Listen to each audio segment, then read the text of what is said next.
And here's the inside of the box. You can see that the ceramic glass is in perfect condition so far.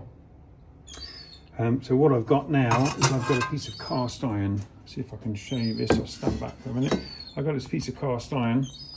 It's from an old barbecue, and that, just by coincidence, fits very nicely in this position here. One day I'll get myself sorted out. So here's the format.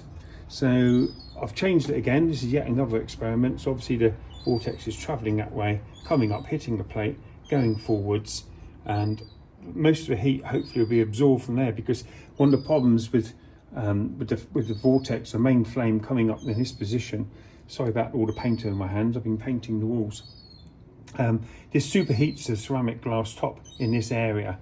And yesterday I had a piece of ceramic glass in this area, which worked okay, but it was still getting very hot here. So I think maybe the cast iron will distribute the heat a little bit more.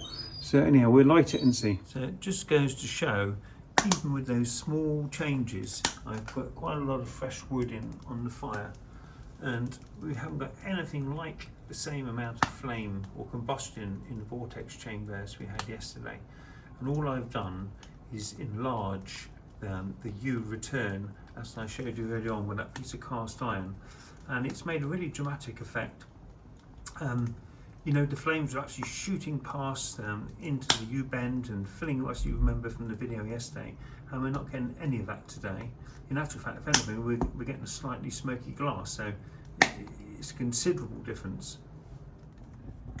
Now hopefully you can see how the secondary air is working, how it's drawing air from the sides where the ceramic glass is. You should be able to see that in camera, I'm hoping.